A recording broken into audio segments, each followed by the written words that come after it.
Hoje eu vou te ensinar a decorar um bolo com as dicas mais simples do mundo. Começando pelo chantilly, eu coloquei 400 gramas porque eu vou fazer um bolo de 10 fatias. E a cada 100 gramas de chantilly eu coloco uma colher de ninho. Se você utilizar esse chantilly aqui, pode deixar batendo bastante tempo porque ele demora. E se você não tem aquele tapetinho de silicone, você pode colocar um pedaço de papel e molhar um pouquinho, e vai ser o suficiente para grudar ali o cakeboard na bailarina. Vim tirando todos os farelinhos que tinham ali no cakeboard. E enquanto isso o chantilly estava quase no ponto. Quando vocês veem que ele já tá assim, sabe, criando umas bolotinhas, ele tá quase pronto. E aqui ele já tava no ponto certo, abri um buraco no meio. E agora a gente vai hidratar esse chantilly. Por aqui eu uso leite condensado. Se o seu bolo for colorido, primeiro você coloca na cor que você deseja. E aí, se precisar hidratar, você coloca o leite condensado aos pouquinhos. Porque quando a gente coloca o corante, ele já vai hidratando o chantilly. Então, se for uma cor muito forte, talvez você nem precise colocar o leite condensado. Vai sempre colocando aos poucos para não passar do ponto. Ele tem que ficar parecendo uma nuvem assim, sabe? Quase nenhuma bolinha quando você espalha ele. Mas ele também não pode cair da colher quando você pega ele e vira.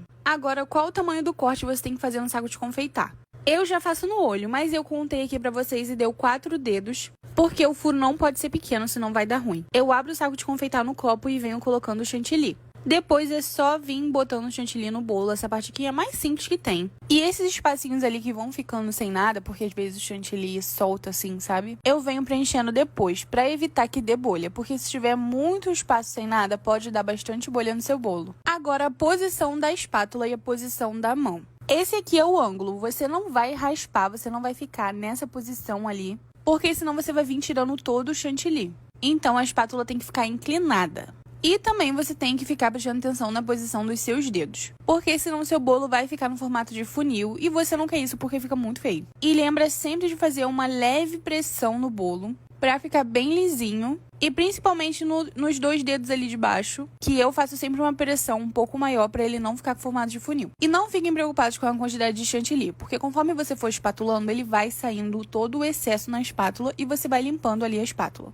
Depois disso, a gente vai ali pro topo. Você pode colocar com um saco de confeitar, igual você fez nas laterais, ou colocar assim, só por cima, como eu fiz. Que depois eu venho passando a espátula. Aí eu vou passando a espátula, deixando liso. E depois que tiver bem certinho, eu volto para as laterais. Eu não tenho o costume de trabalhar com os topos lisos. Eu sempre finalizo o topo com um pincel.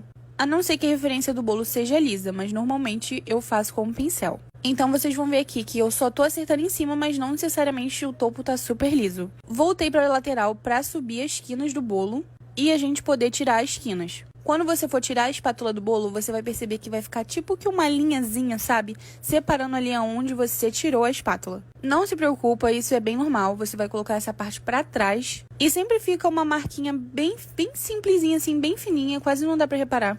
Que quanto mais rápido você tirar a espátula, menor ela fica. Agora vim finalizando o topo, tirando as esquinas. E conforme eu vou tirando as esquinas, eu vou passando a espátula na própria bacia ali do chantilly. E se eu vejo que ela ficou muito suja, eu tiro o excesso no papel. Conforme vocês forem espatulando o bolo, sempre dá uma paradinha assim, se afasta, olha o bolo de longe pra ver se ele não tá em formato de funil. Porque isso é muito importante para o resultado final do bolo. Finalizei o topo com um pincel e essa parte aqui é bem simples, é só encostar o pincel no bolo e ir rodando a bailarina que ele mesmo vai andando assim e fazendo o formato certinho. Agora é só limpar o cakeboard com um papel úmido ou um Perfex ou uma esponja. E agora é só finalizar a decoração do bolo. A referência do bolo eram com essas pinceladas e com os respingos em dourado e douradinho ali também nas bordinhas do bolo. Vim fazendo isso com um pó de decoração dourado com álcool de cereais. Para respingar eu deixo mais molinho e para as bordas eu deixo na textura de uma pastinha, sabe? Já comenta aqui se você gostou das dicas e se teria alguma técnica que você gostaria que eu ensinasse. Se você já é confeiteiro e faz de outra forma, tá tudo bem, porque cada um tem a sua forma de trabalhar.